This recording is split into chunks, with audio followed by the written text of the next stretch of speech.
समाधान। श्रोमणि परम पूज्य 108 आचार्य गुरु विद्यासागर जी महामुनिराज की जय जय जय। बोलिए गुणायतन प्रणीता, शंका समाधान प्रवर्तक, भावना योग प्रवर्तक, प्रखर वक्ता, परम पूज्य 108 यूनिवर्सिटी प्रमाण सागर जी मुनिराज की जय जय जय।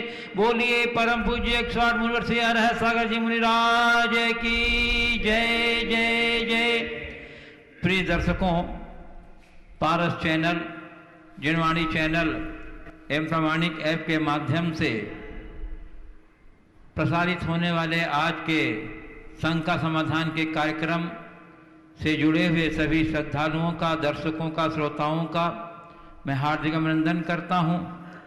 मैं आपको लिए चलूं शंका समाधान की ओर। इसके पूर्व आपको बता दूं कि आज प्रातःकाल की मंगल वेला में पूज्य गुरुद्वय का मंगलमय आगमन इस पवन पावन तीर्थराज क्षेत्र पर हुआ और आगमन के प्रथम चरण में ही पूज्य गुरुद्वय बड़े बाबा आदिनाथ भगवान के चरण कमलों में अपनी दर्शन वंदन अर्पित कर करके अपने आप में बड़े आनंदित महसूस हो रहे थे। और ऐसे पावन क्षणों में आज प्रातःकाल शांति धारा का कार्यक्रम संपन्न हुआ, जो हम सभी देशवासियों के लिए भी प्रसारित किया गया था। मैं आपको बताना चाहता हूं कि कल दिनांक 21 मई को देवादिदेव 1008 शांतिनाथ भगवान के तय कल्याण संपन्न होने हैं, जन्म, तप और निर्वाण कल्याण। इस अवसर पर जैसा कि सुबह आपको बताया गया था कि अभिषेक, शांति धारा, बृहद शांति विधान, निर्वाण लाडू, जापानुष्ठान और पूज्यदेव के मंगल में उपदेश आयोजित होंगे। बंधुओं, अभिषेक, शांति धारा, विधान, लाडू तो आप चढ़ाते हैं, हर वर्ष चढ़ाते आ रहे हैं, परंतु अभी जिन ऐतिहासिक प्रसंगों के मध्य यह संपन्न हो रहा है, यह अपने आप में एक अद्भुत और अनूठा। सिद्ध भूमि का योग, बड़े बाबा के पावन चरणों में शांति धारा, पूज्य देव के मुखारबिंद से उच्चारित 48 रिद्धि मंत्रों के पूर्वक और बृहद शांति विधान, जिसके सभी मंत्रोच्चार पूज्य देव के मुखारबिंद से संपन्न होंगे, और निर्वाण लाडू भी इसी सिद्ध भूमि पर चढ़ाया जाएगा, जो अपने आप में एक बहुत ही दुर्लभ अतिशयकारी योग है कि बाबा कुंडलपुर वाले बड़े बाबा अक्षय के मध्य ये सब कार्यक्रम आयोजित होगा।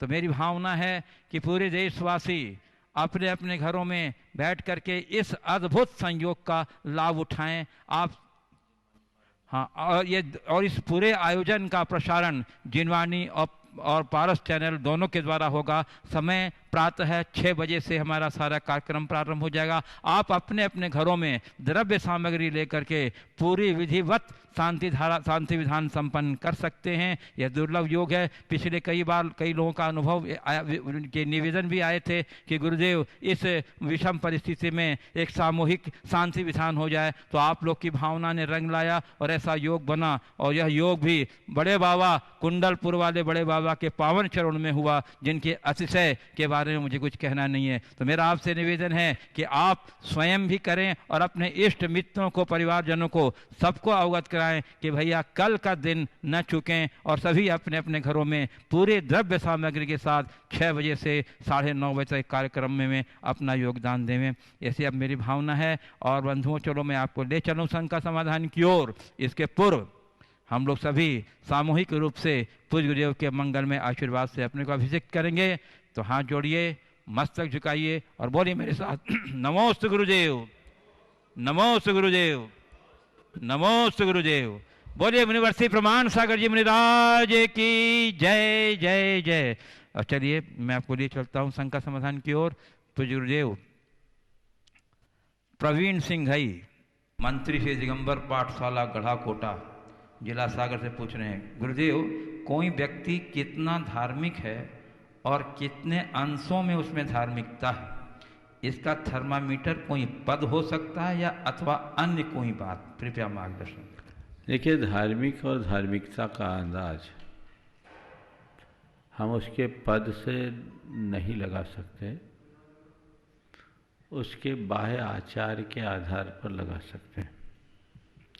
ये बात सही है कि धर्म का संबंध हमारी अंतरात्मा से है, लेकिन हम अंतरात्मा में क्या है ये नहीं देख सकते, पर उसके बाह्य क्रिया आचार से उसके अंतरात्मा का अनुमान तो लगा सकते हैं। जिसके आचार विचार और व्यवहार में पवित्रता हो, जो संस्कारवान हो, शालीनता से जीवन जीता हो, धार्मिक क्रियाओं में जिसकी प्रगाढ़ रुचि हो, और जो केवल कर्म कांडी न होकर आध्यात्मिक भावना से ओतप्रोत होकर धर्म की क्रिया करता है, मेरे देखे वही व्यक्ति धार्मिक या धर्मात्मा कहलाने का अधिकारी हो सकता है। ऐसे किसी पद में बैठ जाना मात्र धार्मिक होने का आधार नहीं माना जाता। और ऐसा कई जगह मैंने देखा है, बहुत सारे लोगों को समाज के श्रेष्ठ पदों में आसीन होने के कारण लोगों ने धार्मिक मान लिया, और उन्हें धार्मिक मान करके उनके घरों में अपना विवाह संबंध भी किया, और बाद में वो रो रहे हैं, अपने अनुभव बताते हैं। मैंने पूछा क्या देखकर किया? मैंने सोचा कि समाज के मुखिया हैं, अध्यक्ष हैं, मंत्री हैं, वरिष्ठ पदों में हैं, धार्मिक होंगे। सामाजिक होना अलग चीज़ है और धार्मिक होना अलग चीज़ है। व्यक्ति सोशल हो सकता है पर रिलीजियस हो कोई ज़रूरी नहीं, और रिलीजियस भी हो तो अंदर से उसके अंदर स्पिरिचुअलिटी हो ये कोई ज़रूरी नहीं। तो हमें व्यक्ति का आकलन उसके पदों से न करके उसके आचरण से करना चाहिए। कोई कितना भी ऊंचा पद में हो, और आजकल तो प्रायः देखने में ये आता है कि अच्छे लोग पदों से दूर रहते हैं और दांव पेच वाले लोग पदों को हथियाए बैठे होते हैं।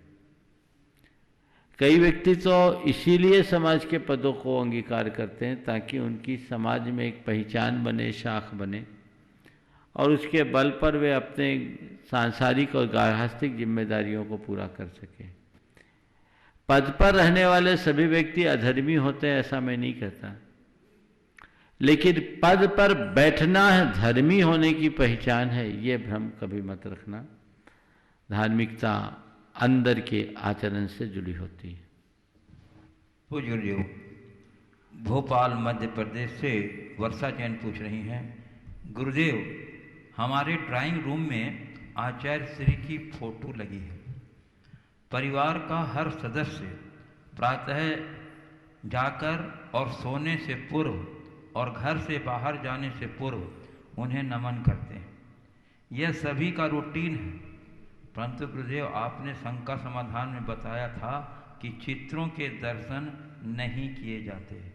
तो मेरी जिज्ञासा यह है कि हमारा जो यह कार्य है उचित है या नहीं, क्योंकि हमारे दोनों बच्चे आचार्य श्री को भगवान कहते हैं। कृपया शंका का समाधान करें। अगर आप आचार्य श्री को नमन करते हैं तो कोई आपत्ति नहीं, और चित्त को नमन करते हैं तो उचित नहीं। आप तस्वीर को नमन न करें, तस्वीर को देखकर गुरुदेव को याद करें और भावनात्मक रूप से गुरु चरणों में पहुंचकर उनको नमन करें। घरों में तस्वीर रखना अच्छी बात है ताकि उससे प्रेरणा मिलती है, लेकिन हमें चित्र की जगह चित्रवान को देखना चाहिए। अपनी आँखों को बंद करें, इसी क्षण आप गुरुदेव का दर्शन और सानिध्य पा सकते हैं, और अपने नमन से उनका आशीर्वाद भी ले सकते हैं। लेकिन तस्वीर को छूना ये तो जड़ है, इसलिए हमारे यहाँ चित्र नहीं पूजा जाता, चरित्र पूजा जाता है। पूज्य जी, पार्ले पॉइंट सूरत गुजरात से श्री अशोक गांधी कह रहे हैं कि गुरुदेव आशा कितनी भी छोटी हो मगर निराशा से तो बेहतर होती है, तो हम निराशा के क्षणों में भी आशावान किस प्रकार बने रहें? कृपया मार्ग। बहुत अच्छा सवाल है, वाक्य है।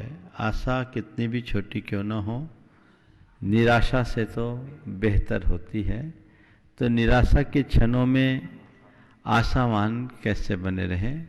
डूबते को तिनका सहारा, इस उक्ति को चरितार्थ करें। आशा की किरण नन्ही सी होती है, लेकिन एक नन्ही सी किरण भी अंधकार को दूर करने में समर्थ होती है। आशावान वही व्यक्ति बन सकता है जिसकी सोच सकारात्मक हो, जिसके अंदर आत्मविश्वास हो, जो जीवन की वास्तविकता पर भरोसा रखता हो, जो जानता है कि अंधेरे के बाद उजाला होगा, विनाश के बाद विकास होगा, उत्थान के बाद पतन होगा। जीवन की सच्चाई को समझना चाहिए। पतझड़ आने के बाद बसंत खिलेगा, इसका हमें भरोसा है। रात होने के बाद प्रभात होगी, इसकी हमें पूर्ण उम्मीद रहती है। तो दुख के बाद सुख आएगा, ये भरोसा क्यों नहीं? हार के बाद जीत होगी, ये भरोसा क्यों नहीं? पतन के बाद उत्थान होगा, ये भरोसा क्यों नहीं? निसर्ग के नियम को सामने लेकर चलो, ये प्रकृति का विधान है। इस तरह से उत्थान पतन चलता रहता है।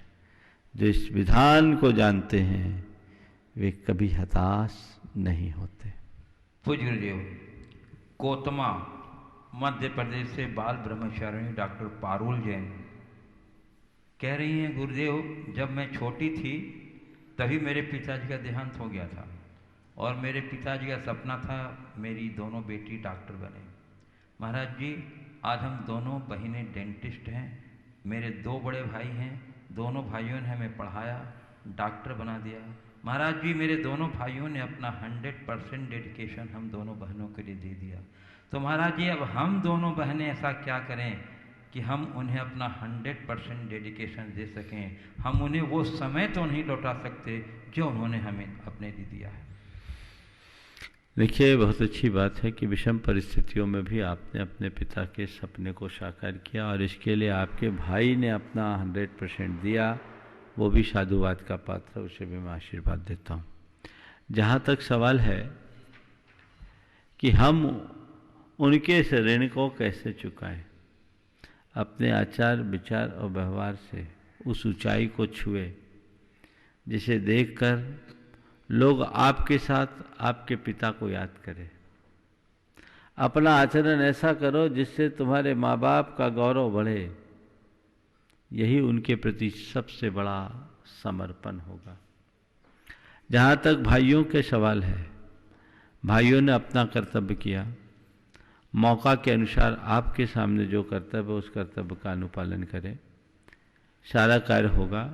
उनका भी गौरव अपने माध्यम से बढ़े, चूंकि आपने अपना मार्ग भी अलग बना लिया है।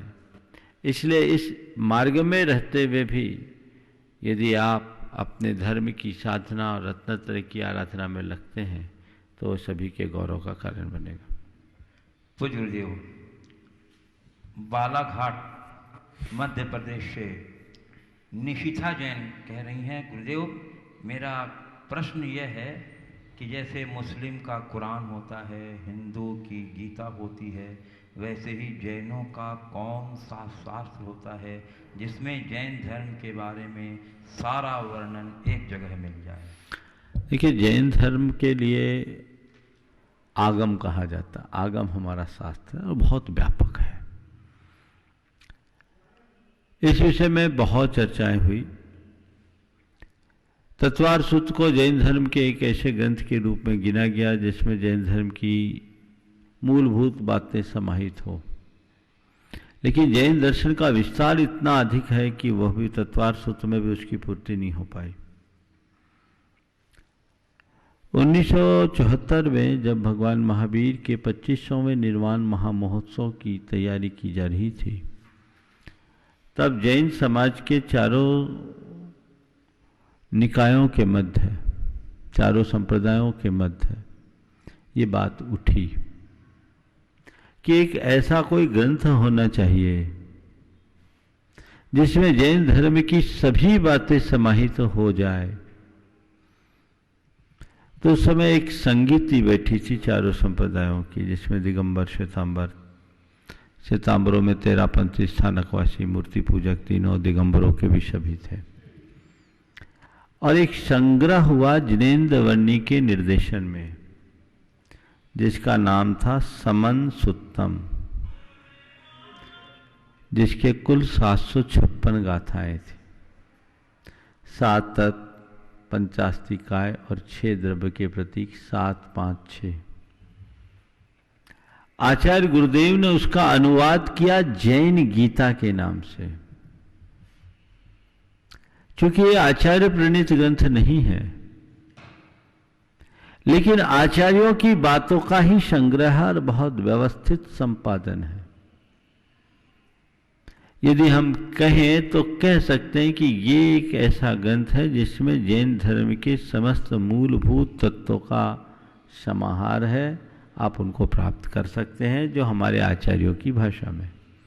पर चूंकि हमारा जैन वाङ्मय इतना विशाल है कि उसे एक पुस्तक में कंपाइल कर पाना बहुत टेढ़ी खीर है, इसलिए उस रूप में कोई ग्रंथ उपलब्ध नहीं। पूज्य गुरुदेव, बाल ब्रह्मचारिणी बहन स्नेह दीदी सागर पूछ रही हैं, गुरुदेव वैराग्य है क्या? क्या वैराग्य संवेदन शून्यता की स्थिति में प्रस्फुटित हो सकता है? यदि नहीं तो वैराग्य संवेदना के किस स्तर पर प्रस्फुटित होता है तथा संवेदना का वह कौन सा स्तर होगा जो प्रस्फुटित वैराग्य को स्थिरता प्रदान करे? वैराग्य है क्या? क्या वैराग्य संवेदनहीनता का सूचक है? संवेदन शून्यता की स्थिति में प्रस्फुटित हो सकता है? यदि नहीं तो वैराग्य संवेदना के किस स्तर पर प्रस्फुटित होता है तथा संवेदना का वह कौन सा स्तर होगा जो प्रस्फुटित वैराग्य को स्थिरता प्रदान करे? देखिए, बहुत अच्छा सवाल किया गया। वैराग्य संवेदन शून्यता नहीं है, अपितु स्वसंवेदन की ओर उन्मुखता का नाम वैराग्य है। संवेदन शून्यता तो निष्ठुरता का द्योतक होता है, पर स्वयं का संवेदन स्व के संवाद के बाद ही संभव होता है। स्वसंवेदन की सरस अनुभूति वैराग्य का फल है। जहां किसी भी प्रकार का स्वार्थानुबंध नहीं, रागानुबंध नहीं, देशानुबंध नहीं, मोह नहीं, राग द्वेष मोह भाव से उपरत होकर स्वयं के साथ स्वयं का संवाद स्थापित करना वैराग्य है। वैराग्य एक भावनात्मक आवेग भी है, पर उसके साथ स्थिरता तब आती है जब व्यक्ति अपने लक्ष्य के प्रति स्थिर हो जाता है, लक्ष्योन्मुखी दृष्टि रखता है, तो उसकी स्थिरता होती है। अन्यथा वो क्षणिक आवेग बन करके रह जाता है। तो सच्चे अर्थों में देखा जाए तो वैराग्य का मतलब समस्त पर संबंधों से, संपर्कों से हटकर निज के साथ निज का संवाद स्थापित करना। ये संवाद जितने दिनों तक बना रहता है, हमारी अंदर की स्थिरता उतनी ही होती। पूज्य गुरुदेव, बड़वा मध्य प्रदेश से श्री कमलेश कुमार जैन, जिला खरगोन, कह रहे हैं, गुरुदेव, कहा जाता है कि पानी की तरह बनो जो अपना रास्ता स्वयं बनाता है, पत्थर की तरह नहीं जो दूसरों का रास्ता रोक लेता है। गुरुदेव, हमें अपना योगदान कैसे रखना चाहिए कि हमारा रास्ता भी बन जाए और दूसरों का रास्ता भी नहीं रुके? कृपया जिज्ञासा समाधान करें। मैं कहता हूँ पानी भी बनो और पत्थर भी बनो। पानी अपना रास्ता स्वयं बनाता है और आपने कहा पत्थर रास्ता रोकता है, लेकिन पत्थर के दूसरे पहलू को देखोगे तो आपको मालूम पड़ेगा पत्थर रास्ता दिखाता भी है। सड़क पर रहने वाले पत्थर, जिन्हें हम मील का पत्थर कहते हैं, वो हमें रास्ता दिखाता है। तो पानी बनो तो बहते रहो पर आश्रित ना हो, आगे बढ़ो, पर केवल अपना ही रास्ता तय न करो, औरों को रास्ता मिलता रहे, इसलिए कभी पत्थर भी बन जाओ।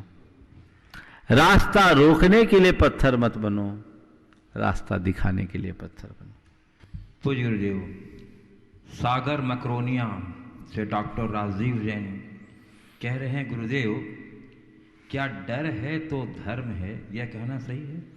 यदि भय होता है धर्म की अवधारण के कारण कि धर्म रक्षा करेगा, अधिक समर्पण की स्थिति बना देता है, और जब कोई ऐसा वर्तमान में स्थिति सामान्य हो तो सामान्य तब समर्पण उतना नहीं होता। अपनी दुर्बलता को धर्म के आलंबन से दूर करना यह सही है या नहीं? कृपया निराकरण करें। बहुत अच्छा सवाल है। क्या भय है तो धर्म है? और भय के कारण धर्म होता है, ये अवधारणा कितनी सही है। देखिए, ये बात सही है कि भय बिन प्रीत न हो तो गोसाई। भयातुर व्यक्ति धर्म के प्रति विशेष रूप से रुझान लगा लेता है, उसका रुझान बढ़ जाता है। लेकिन भय धर्म की अभिव्यक्ति का सही आधार नहीं है। भय से जो धर्म करते हैं वो परिस्थितियां बदलने के बाद वापस अपने रौ में आ जाते हैं। धर्म भयवश नहीं, जागरूकता के साथ करें। आत्म जागरूकता के साथ जो धर्म किया जाता है उस धर्म में मौलिकता होती है, और किसी परिस्थितियों से प्रेरित होकर जो धर्म किया जाता है उसमें वह सरसता और मौलिकता नहीं होती। तो हमें चाहिए कि हम आत्म जागरूक बने, अपनी आत्म जागरूकता के साथ धर्म करें।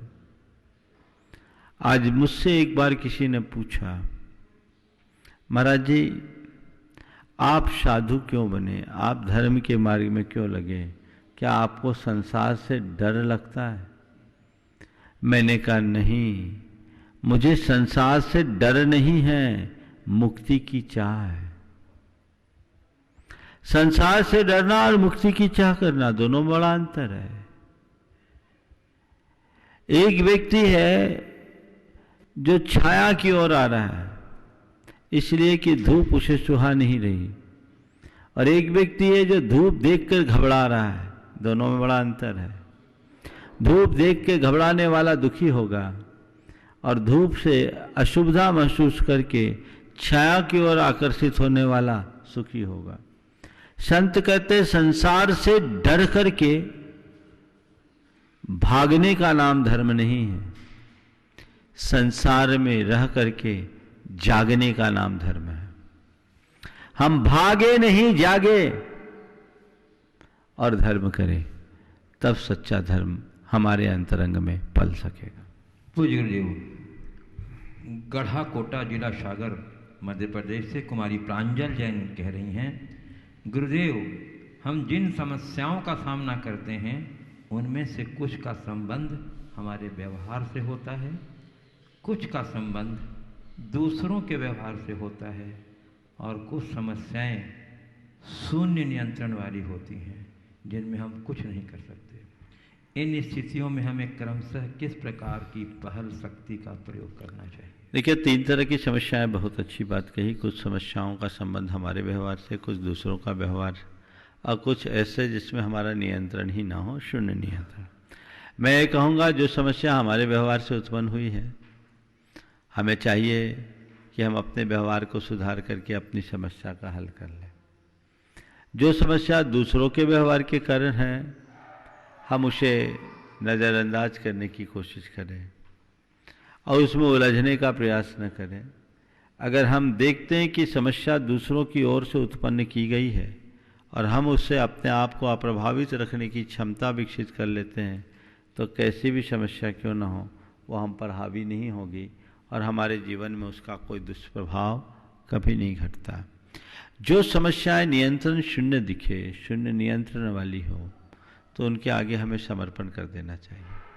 समस्याएं कोई भी हो, पहला प्रयास हो कि हम उसका समाधान ढूंढें। लेकिन ऐसी समस्या जिसमें किसी भी प्रकार का नियंत्रण संभव ही नहीं है, तो सहज साक्षी बन जाए, उसके प्रति आत्मसमर्पण कर दें और देखें जो परिणाम हो उसे सहज भाव से स्वीकारें। कई बार ऐसा भी होता है कि जटिल समस्याओं में भी सरल समाधान मिल जाता है। इसलिए हमें समस्याओं से घबराना नहीं चाहिए, उनका सामना करना चाहिए। पूज्य गुरुदेव, पुणे महाराष्ट्र से श्री प्रभात जैन कह रहे हैं, गुरुदेव हमारे नाम के आगे जैन उपनाम लगा होने के कारण प्रतिवर्ष नई कठिनाई आ रही है। इसके कारण लोग हमारा विरोध करते हैं, मुश्किल हो रहा है। कुछ लोगों का कहना है कि जैन नाम को हटाकर कोई नया उपनाम लगा दिया जाए। कृपया सुझाव दें कि कौन सा उपनाम लगाया जाए ताकि व्यर्थ की बातों से बचा सके और शांतिपूर्ण जीवन का मार्ग पर। मुझे इस बात का आश्चर्य है कि जैन नाम होने के कारण आपके सामने कठिनाइयाँ हो रही है। मेरा तो कहना है जैन नाम होने के कारण आपका गौरव बढ़ना चाहिए, क्योंकि जैन होने का मतलब ही है एक अच्छा इंसान बनना। और इंसानियत की कसौटी पर जो मनुष्य खड़ा उतरता है वो कभी किसी के परेशानी का कारण नहीं बनता, बल्कि औरों की परेशानियों को हरने वाला होता है। आपके हृदय में जैनत्व के प्रति गौरव होना चाहिए और आपका आचार व्यवहार भी वैसा होना चाहिए। अपना नाम बदलने की जगह अपना काम बदलो।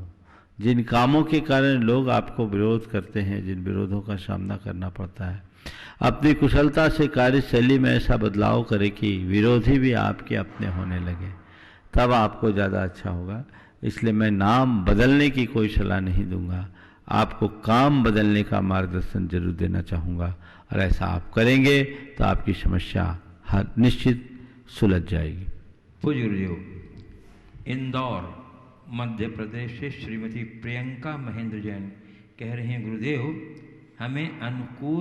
हम अनुकूल और प्रतिकूल परिस्थितियों को किस प्रकार विभाजित करें कि प्रतिकूल परिस्थितियों को हिस्सा कम मिले और अनुकूल परिस्थितियों को हिस्सा ज़्यादा मिले, ताकि हम तनाव और चिंता रहित जीवन जी सकें। अनुकूल और प्रतिकूल परिस्थितियों को किस तरह से विभाजित करें कि अनुकूल का हिस्सा अधिक मिले और प्रतिकूल का हिस्सा कम मिले। देखो, इस गुना भाग में मत लगो। ये संसार है जिसमें अनुकूल भी होता है, प्रतिकूल भी होता है। अपने मन को परिस्थितियों के अनुकूल ढालना शुरू कर दो, प्रतिकूल भी अनुकूल बन जाएगा।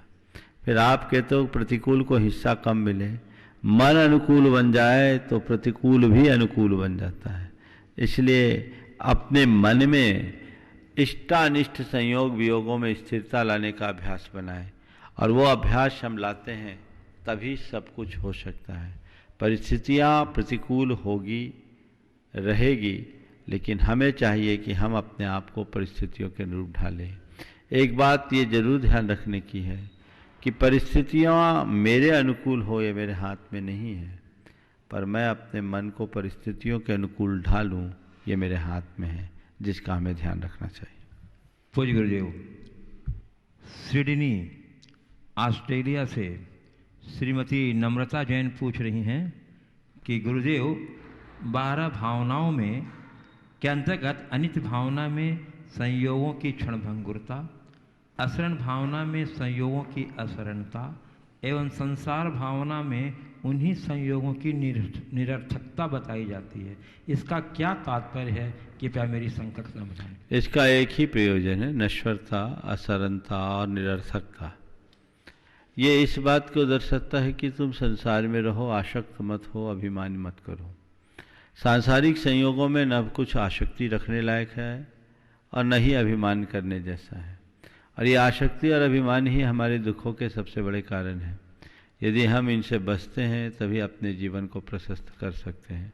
इसलिए अपने मन की आसक्ति को दूर करना चाहते हो, अपने अभिमान को गलाना चाहते हो, हर पल निराकुल रहना चाहते हो, तो ये मान के चलो संसार के सभी संयोग नश्वर है, मृत्यु से कोई किसी को बचा नहीं सकता, और संसार में चाहे राजा हो या रंक, सभी को दुख ही हासिल होता है।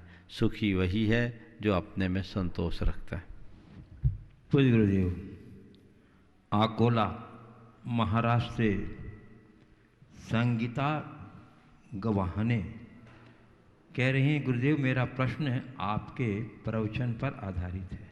आपने कहा था कि हम मान के लिए अपमान भी सहन करते हैं, लेकिन यही बात प्रेम पाने के लिए अपमान हो तो वह भुला नहीं पाते। तो गुरुवर, प्रेम भाव से भी अहम भाव की पूर्ति ज़्यादा होती है। ये हमारे भाव के संस्कार होते हैं या मन के भाव होते हैं? और कोई बात होती है तो समाधान करें। गुरुदेव, हम मान पाने के लिए अपमान सह लेते हैं, यह भी अहम की परिणति है, परंतु गुरुदेव प्रेम पाने के लिए हम अपमान को नहीं सह पाते, यह किस भाव की परिणति है? देखिए, मान पाने के लिए अपमान को सहते हैं। 2 दिन पहले मैंने ये बात कही थी, और ऐसा बहुत होता है। लेकिन आपने पूछा है कि प्रेम पाने के लिए अपमान को सहा जा सकता है या नहीं। प्रेम की तासीर बिल्कुल अलग है। प्रेमी को अपमान सहना नहीं पड़ता, क्योंकि वो कभी अपमान महसूस ही नहीं करता। अपमान उसे सहना पड़ता है जो खुद को अपमानित महसूस करे। अहंकारी अपमानित महसूस करता है, लेकिन फिर भी कई बार परिस्थितियों से समझौता करके मन महसूस कर उसे स्वीकार लेता है। लेकिन सच्चा प्रेमी होगा और जिसके प्रति प्रेम होगा, सामने वाला अगर उसका कदाचित ज्ञात अज्ञात भाव में अपमान करे भी, तो प्रेम उसे अपमान मानेगा ही नहीं, वो अपने आप को अपमानित महसूस ही नहीं करेगा। तो प्रेम में कोई मजबूरी है ही नहीं, समझौता है ही नहीं। प्रेम सात्विक स्नेह की अभिव्यक्ति है। इसलिए अहम बड़ी स्थूल परिणति है, जिसकी उम्र बहुत अल्प है। प्रेम आंतरिक परिणति है, जो बहुत दीर्घजीवी होता है, पर उसमें बाधा बनता है हमारा अहम। जिस दिन ये अहम नष्ट होता है, तभी सच्चे अर्थों में प्रेम की अभिव्यक्ति हो सकती। पूज्य गुरुदेव, अजमेर राजस्थान से कुणाल जैन पूछ रहे हैं, गुरुदेव, कोरोना के इस काल में प्राचीन भारत की अनेक परंपराओं की पुष्टि हो गई है। भारत की वैदिक परंपराओं में एक दैनिक हवन को धार्मिक महत्व के साथ पर्यावरणीय एवं स्वास्थ्य महत्व का माना गया। घी इत्यादि वस्तुओं के होम करने से अनेक व्याधियों से मुक्ति एवं स्वास्थ्य लाभ का उल्लेख पाया जाता है। जैन प्राचीन परंपराओं में भी इस अग्निहोत्र अथवा यज्ञ का क्या महत्व है? क्या उत्तम वस्तुओं से किया गया हवन पर्यावरण को शुद्ध करता है और स्वास्थ्य दृष्टिकोण से उपयोगी है? अगर हाँ, तो श्रावक के लिए करनीय इसकी सम्यक विधि और सामग्री बताने की कृपा करें। देखिए, हवन के महत्व पर काफ़ी रिसर्च हुए। भारतीय परंपरा में प्राचीन काल से हवन की परंपरा रही है और हवन को पर्यावरण की शुद्धि का एक सशक्त निमित्त बताया गया, बशर्ते शुद्ध गाय के, देशी गाय के घृत से और उसकी समिधा की सामग्री बिल्कुल सही हो, तो उससे पर्यावरण विशुद्ध होता है। वातावरण में व्याप्त विषाणु नष्ट होते हैं। जहाँ तक जैन परंपरा का सवाल है, कुछ लोग ऐसा कहते हैं जैनों के यहाँ जो हवन की परंपरा है वो प्राचीन नहीं है, वैदिकों से ली गई, जबकि ये बात मुझे सुसंगत नहीं दिखती। आचार्य जिनसेन ने आदि पुराण में 3 प्रकार की अग्नियों की स्थापना करके हवन करने का विधान अनेक प्रसंगों में किया है और उसके लिए अलग अलग मंत्रों का भी उल्लेख किया है। इसलिए हवन की परंपरा हमारे यहाँ है और आज भी हमारे पूजा विधान अनुष्ठान जब बृहद रूप से होते हैं तो विश्व शांति महायज्ञ के रूप में दशांश आहुति दी जाती है। पर इसमें हमें शुद्धता का ध्यान रखना चाहिए। समिधा में जो भी लकड़ी आदि का प्रयोग किया जाए वो शुद्ध होना चाहिए, उसमें जीव जंतु आदि नहीं होना चाहिए और इस तरीके से हवन करना चाहिए जिससे आपकी विशुद्धि बढ़े और पर्यावरण विशुद्ध हो। हालांकि जैनों में हवन से ज़्यादा व्रतों को महत्व दिया है, क्योंकि प्रवृत्ति की अपेक्षा निर्वृत्ति ज़्यादा गुणकारी है। हमारे आचार्य के लिए एक बहुत बड़े अग्निहोत्र की उपमा देते हुए कहा, ये नित्यम व्रत मंत्र होम निरता ध्यानाग्निहोत्राकुला सत्कर्माभिरतास्तपोधन धना साधु क्रिया साधव शील प्रावरणा गुण प्रहरणा चंदार्क तेजोधिका मोक्ष द्वार कपाट पाटन भटा प्रीणंतु माम साधव। ये नित्यम व्रत मंत्र होम निरता, जो नित्य ही व्रत और मंत्र रूपी होम में निरत है। ध्यानाग्निहोत्राकुला, आहुति किस में डाल रहे हैं? बाहर की समिधा में नहीं, ध्यान की आहुति में। षट्कर्माभिरतास्तपोधन धना, जो अपने षड आवश्यक की क्रियाओं में रत हैं और तपस्या तपोधन ही जिनका धन है, जिनकी क्रियाएं साधु है वे ही साधु हैं, जो मोक्ष मार्ग को खोलने में तत्पर हैं, वे साधुगण, वे आचार्य हमें प्रणाम करें। तो मुनिगण निर्वृत्ति का पालन करते हैं। श्रावक जनों के लिए इस तरह का विधान है, बशर्ते वो पूरी तरह शुद्ध हो।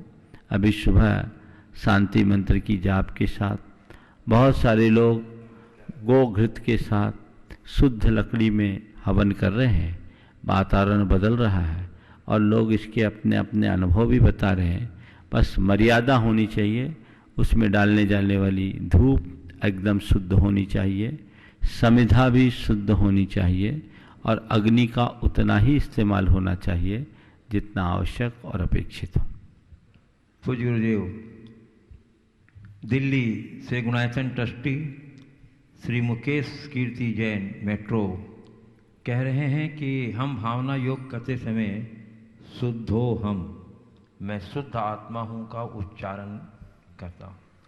यदि हम शुद्धो हम का 108 बार रोज उच्चारण करें तो वह हमें किन दोषों से निवृत्त कराएगा और किन गुणों से अलंकृत कराएगा, कृपया मार्गदर्शन। 108 बार क्या 24 घंटा शुद्धो हम करो ना, अशुद्धि दूर हो जाएगी, सारी प्रवृत्तियां बदल जाएगी, जीवन की धारा परिवर्तित हो जाएगी।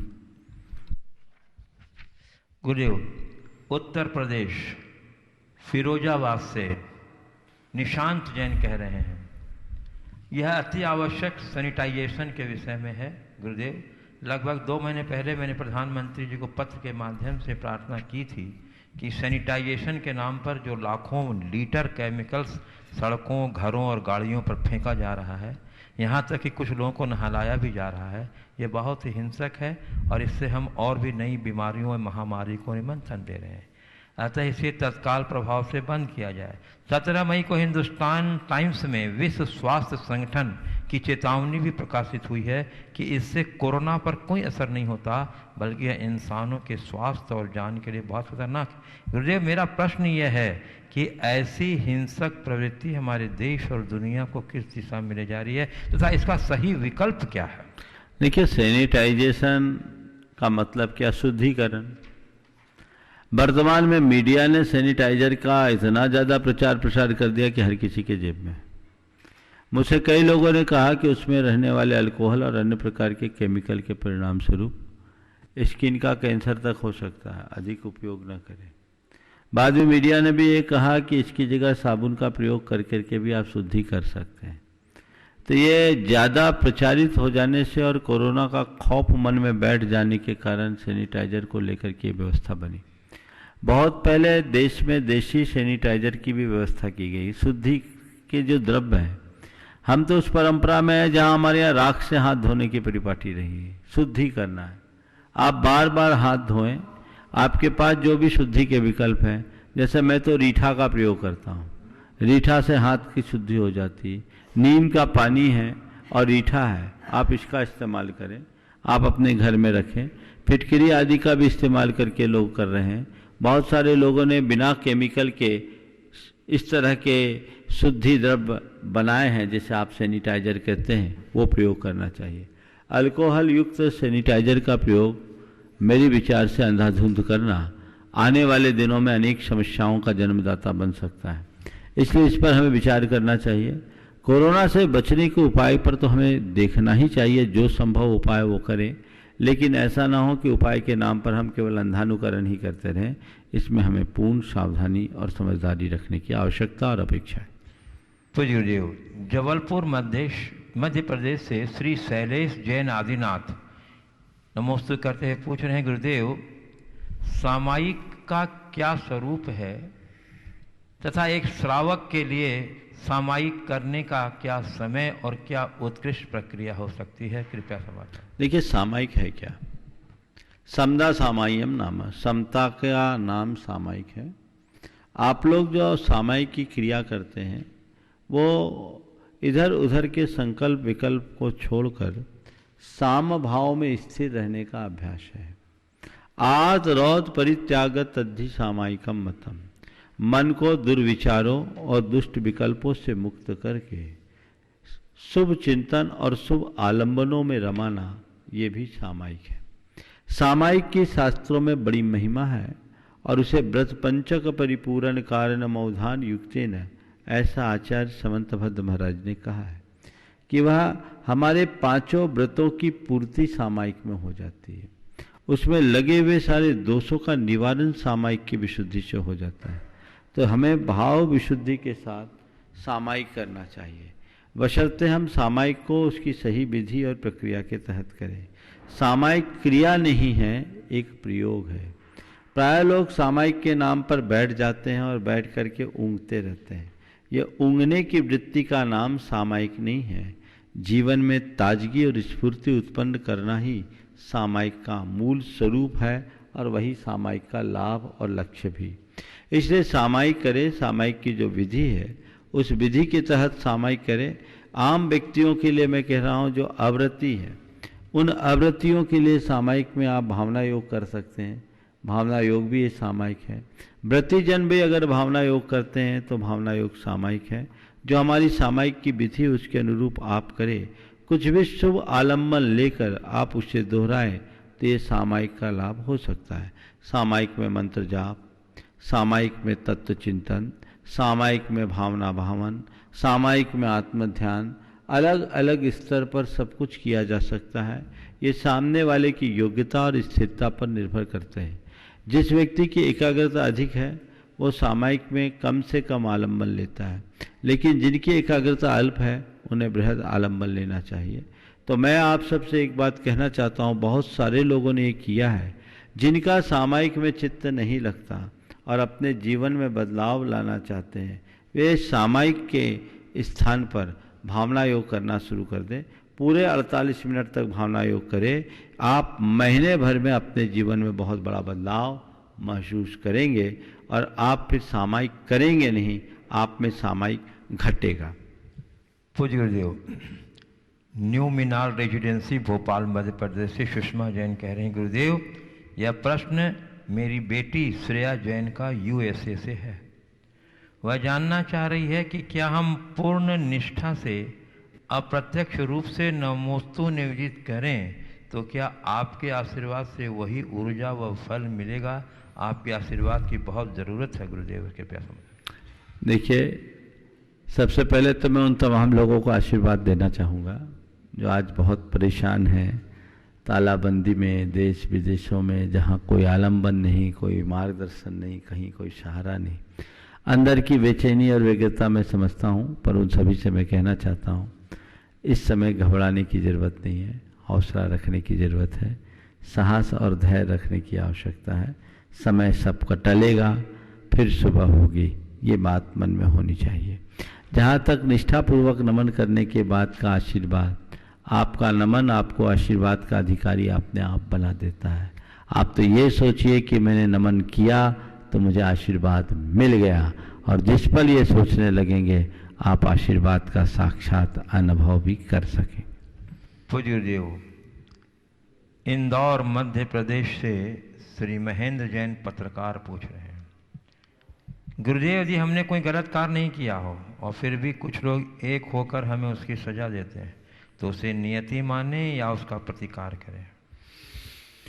देखिए, कई बार ऐसा होता है गलत काम न करने के बाद भी लोगों को सजा दी जाती है।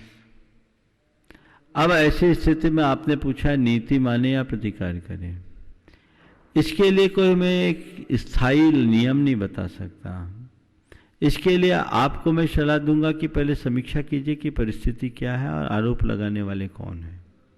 यदि ऐसा लगता है कि प्रतिकार करने से स्थिति स्पष्ट हो सकती है और चीज़ें बदल सकती है तो उसका अत्यंत विनम्रता के साथ प्रतिकार किया जा सकता है, ताकि स्पष्टीकरण देख करके लोग चीज़ों को ठीक समझ सके। लेकिन जब ऐसा लगे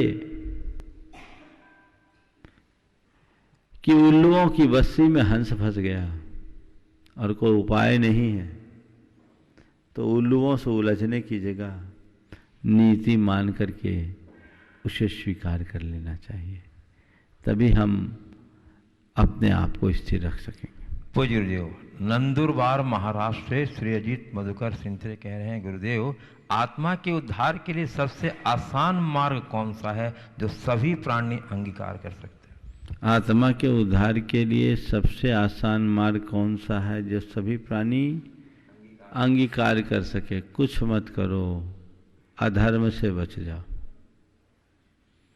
अधर्म से बचोगे आत्मा का उद्धार होगा। मैं धर्म करने की बात आपसे नहीं करता, अधर्म से बचने की बात करता हूँ। जितना बने अधर्म से बचो। ये अधर्म आत्मा के पतन का कारण है। जितना छूटेगा उतनी ही जल्दी हम आत्मोद्धार कर सकेंगे। पूज्य देव, गया बिहार से शशांक कासलीवाल कह रहे हैं, गुरुदेव कहा गया है कि नमोकार मंत्र का स्मरण हर परिस्थिति में कर सकते हैं। तो महाराज से मेरी जिज्ञासा यह है कि इस मंत्र के उच्चारण का फल हर स्थान पर एक जैसा मिलता है या अलग अलग? क्या व्यक्ति व्यक्ति के व्यक्तित्व से भी इसके फल में कोई फर्क पड़ता है? देखिए, मंत्र के उच्चारण का फल उसके साथ जुड़ी हुई भावना और एकाग्रता के अनुरूप होता है। अब कोई टेप रिकॉर्ड की तरह केवल ऊपरी मन से बोलेगा तो उसको उतना ही फल मिलेगा, लेकिन गहराई से भर करके बोलेगा तो उसका असर अलग होगा। नमोकार मंत्र एक सामान्य व्यक्ति बोलता है और एक कोई साधक के मुख से उच्चारित होता है तो उसका फल अलग होगा। मैंने पहला वाक्य कहा कि किसी भी मंत्र का लाभ उसके साथ जुड़ी हुई भावना और एकाग्रता के अनुरूप होता है। तो आपकी भावना कैसी है और उसमें आपकी तल्लीनता या तन्मयता कैसी है, सब बातें उस पर अवलंबित है। पूज्य देव, बांसवाड़ा राजस्थान से श्री अजीत जैन कह रहे हैं, गुरुदेव आपने एक बार प्रवचन में कहा था कि उपकृत होने वाले को उपकारी के प्रति धन्यवाद देना चाहिए, परंतु गुरुदेव यदि उपकृत व्यक्ति धन्यवाद देने की स्थिति में न हो तो क्या यह भी कृतज्ञता की श्रेणी में आएगा? एवं ऐसी स्थिति में उपकारी और उपकृत की भाव दशा क्या होनी चाहिए? देखिए, उपकृत व्यक्ति को हमेशा उपकारी के प्रति ऋणी रहना चाहिए, कृतज्ञता का भाव रखना चाहिए। जहाँ तक उपकृत व्यक्ति को उपकारी के प्रति कृतज्ञता प्रकट करने की स्थिति न दिखे, ठीक है, प्रत्यक्ष जाकर के कृतज्ञता प्रकट नहीं कर सकते, लेकिन भावनात्मक रूप से तो हम अपनी कृतज्ञता प्रकट कर सकते हैं। शब्दों में तो ऐसा बोल ही सकते हैं, उसमें कृपणता नहीं होनी चाहिए। और वैसी स्थिति रखने वाले को हम मानेंगे कि वह कर्तव्यनिष्ठ होकर अपना कार्य संपन्न कर रहा है। और यदि ऐसा नहीं कर पा रहा है तो वह एक प्रकार की वैचारिक कृपणता या यूँ कहें जानबूझ करके ऐसा कर रहा है तो कृतज्ञता का भी अनुपालन कर रहा है। पूज्य देव, जयपुर राजस्थान से कुमारी चंचल शर्मा कह रही हैं, गुरुदेव मैं अभी 19 साल की हूँ और मैं पढ़ना चाहती हूँ और पढ़ लिख कर देश का नाम रोशन करना चाहती हूँ, परंतु गुरुदेव जब मेरे माता पिता मेरी शादी की बात करते हैं तो मेरा मन विचलित हो जाता है और मैं अपना ध्यान पढ़ाई पर नहीं लगा पाती। तो ऐसे में मैं क्या करूं, कैसे अपने ध्यान को केंद्रित करूं? गुरुदेव कृपया समाधान कीजिए। देखिए, माता पिता का काम अपना है, आपका काम अपना है। आप अपने लक्ष्य को पहले सुनिश्चित कीजिए और विनम्रतापूर्वक अपने माँ बाप को अपने मन की बात कह दीजिए। हर समझदार माँ बाप अपने बच्चों की भावना और परिस्थिति को समझते हुए उनके आगे का भविष्य तय करते हैं। मुझे आशा है कि माँ बाप इसमें ध्यान देंगे। लेकिन यदि किसी वजह से आपका विवाह हो ही जाता है तो आप इस चीज़ को दिमाग से हटा दीजिए कि विवाह के बाद पढ़ाई नहीं होती। मैं ऐसे अनेक युवतियों और महिलाओं को जानता हूँ जिनने पूरी पढ़ाई विवाह के बाद की और आज बहुत उच्च पदों को सुशोभित कर रही हैं। अभी 3-4 साल पहले एक महिला विवाह के बाद उसने ग्रेजुएशन किया और उसके बाद IAS के पद पर सिलेक्ट हुई। उसने अपने पति को इसके लिए अपना सबसे बड़ा श्रेय दिया। तो ऐसा नहीं है कि विवाह के बाद पढ़ाई नहीं हो सकती, लक्ष्य अगर पक्का हो तो सब बातें हो सकती। गुरुदेव, सागर से श्रेया शाह कह रही हैं, गुरुदेव आप रोज प्रवचन में नकारात्मक गुणों को बदलने की बात करते हैं। मेरा सवाल यह है कि किसी व्यक्ति को ये कैसे पता चलेगा कि उसके पास वह नकारात्मक गुण है? प्रत्येक मानव को लगता है कि हर तरह की वह अपने आप में हर तरह की नकारात्मकता से मुक्त है और केवल आसपास के लोग ही गलत हैं। कृपया समाधान। देखिए, ऐसा है, जब तक बुहारी लगा करके आगे नहीं बढ़ोगे तो कचरा कहाँ दिखेगा। हर व्यक्ति को अपने घर का आंगन साफ दिखता है, लेकिन उसमें बैठे भी धूल की परत का एहसास तब होता है जब आप उसमें बुहारी लगाते हैं। हर व्यक्ति अपने आप को बिल्कुल साफ सुथरा मानता है, लेकिन उसकी दोष और दुर्बलता का एहसास तब होगा जब वो अंदर बुहारी लगाए, अंदर झांके, अपने समीक्षा करे, अपनी खूबियों और खामियों को देखे। तटस्थ भाव से समीक्षा करने से ही व्यक्ति को अपनी दुर्बलताओं का पता लगता है और ऐसा व्यक्ति ही नकारात्मकता से मुक्त हो सकता है। नियमित भावना योग करे तो ये बहुत अच्छे परिणाम मिल सकते हैं। मधु, आज का दिन मेरे लिए बड़ा ही आनंददायी दिन है। आज प्रातःकाल बड़े बाबा की प्रत्यक्ष वंदना करने का सौभाग्य हमें मिला। ये बड़ा दुर्लभ संयोग। आज से 17 वर्ष पूर्व यहीं पर बड़े बाबा के दर्शन किए थे जब छोटे बाबा थे, और संयोग सुबह सुबह प्रवेश हुआ था और उस समय गुरुदेव बड़े बाबा के चरणों में ही थे। लेकिन तब और अब में यहाँ का बहुत बड़ा परिवर्तन हो गया है। आज बड़े बाबा के इस बड़े जिनालय को देखकर मन बड़ा आनंदित हुआ। ऐसा मंदिर जिसकी कल्पना भी नहीं कर सकते। मैं देखकर हैरान रह गया। अभी तो बहुत थोड़ा हिस्सा उसका बना है, लेकिन जितना बना उसके लिए भी गर्दन ऊंची करनी पड़ती है। इतना सुंदर शिल्प, इतनी सुंदर कला, इतना सुंदर कार्विंग और अंकन है, वो अपने आप में अद्भुत है। मैं मानता हूं कि गुरुदेव को, जैन संस्कृति के लिए गुरुदेव की एक बहुत बड़ी देन है। युग युगांतरों तक गुरुदेव के इस उपकार को नहीं चुकाया जा सकेगा। आज से 17 वर्ष पहले जब मैं यहाँ आया था तो बड़े बाबा अपने पुराने मंदिर में थे। उसके लिए कवायद चल रही थी, नए मंदिर का निर्माण का कार्य चल रहा था।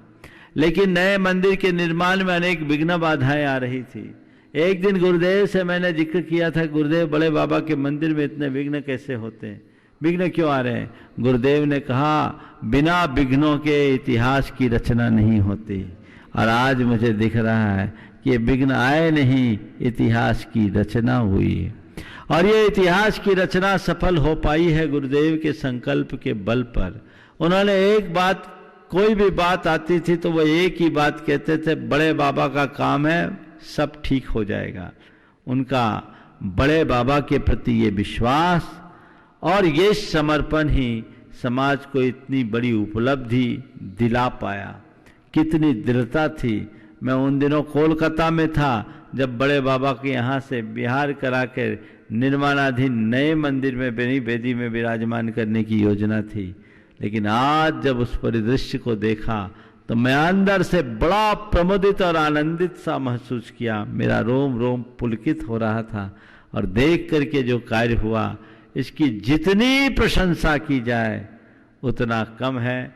लोगों की आंखें फटी रह जाएगी जब पूरा मंदिर बन करके निखर उठेगा। ये अपने आप में बहुत बड़ी देन है। मैं तो गुरुदेव के चरणों में उसी क्षण वंदन कर गया कि गुरुदेव, आपने श्रमण संस्कृति के इतिहास को अजर अमर बना दिया। ये कुंडलपुर का नाम श्रमण संस्कृति के इतिहास में हजारों वर्षों के लिए सुरक्षित कर दिया। बड़े बाबा को भी सुरक्षित कर दिया। ये आपकी दूरदर्शी दीर्घ सोच का सुपरिणाम है। आपके प्रति सभी को कृतज्ञता ज्ञापित करना चाहिए।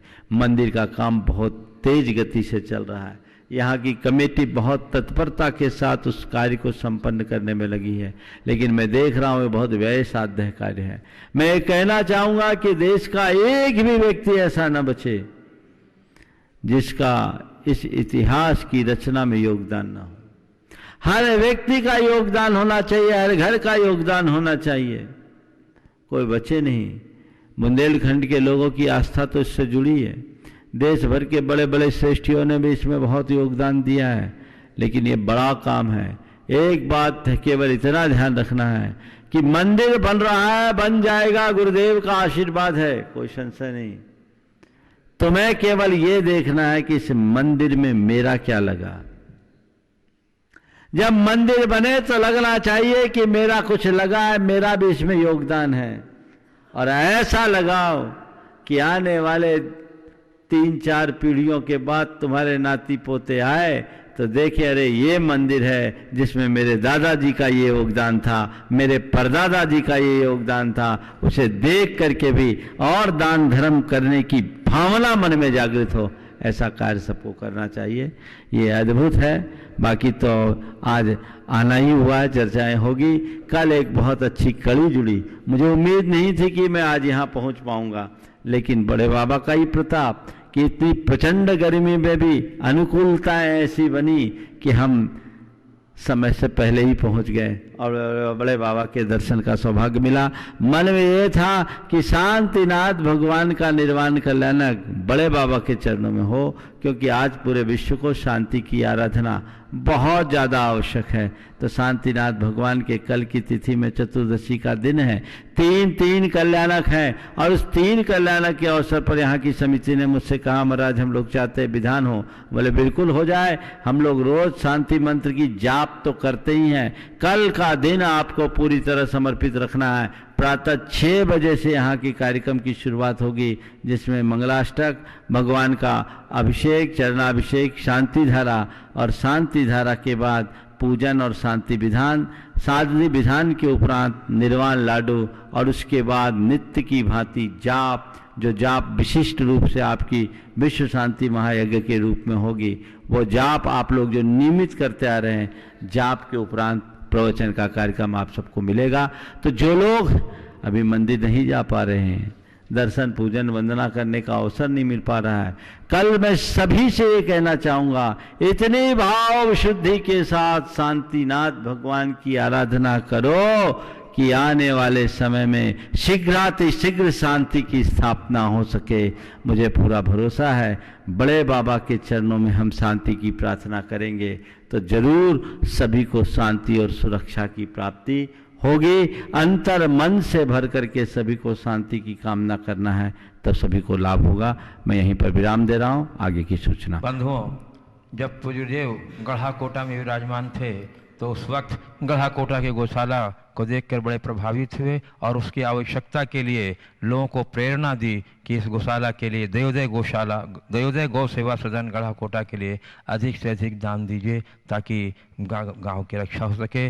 और उनके गुरुदेव की प्रेरणा से स्थानीय गढ़ाकोटा वालों ने तो बहुत बढ़ चढ़ करके अपना इसमें योगदान दिया है और देश के अन्य जगहों से भी हुआ है। और आज भी एक स्वीकृति हमारे पास आई है, गढ़ाकोटा निवासी अहमदाबाद प्रवासी श्रीमती विमला जैन, धर्मपत्नी श्री नेमीचंद सोधिया, इन्होंने भी गौशाला के लिए 11,000 रुपये की राशि प्रदान की है। हम आपका बहुत बहुत साधुवाद करते हैं और सभी से अपील करते हैं कि आप लोग इसी प्रकार से गौशाला के लिए अब अपना योगदान देते रहिए। बंधुओं, जैसा कि मैं आपको पुनः स्मरण दिला दूं कि कल का दिन एक ऐतिहासिक दिन है हम लोग के जीवन में। हाँ, कल 6 बजे से लेकर 9:30 बजे तक, जैसा पूज्य गुरुदेव ने बताया है कि अभिषेक, शांति धारा, शांति विधान, निर्वाण लाडू, जापानुष्ठान और उपदेश का कार्यक्रम है। इस कार्यक्रम में हम सभी जुड़ें और जो लोग भी कल इस पावन क्षण में अपनी पुण्यार्जत का सौभाग्य सुरक्षित करना चाहते हैं, अभी भी आपके पास समय है। आप कार्यालय से कमेटी से संपर्क करें। उसका संपर्क सूत्र का नंबर टीवी के सेट पर चल रहा है, आप उससे अपना संपर्क स्थापित करके अपने सौभाग्य सुरक्षित कर सकते हैं और अधिक से अधिक इसका आप प्रचार भी करें। इसी पावन भावना के साथ हम विराम लेते हैं। बोलिए मुनिवर श्री प्रमाण सागर जी मुनिराज की जय, मुनिवर श्री अरह सागर जी महाराज की जय।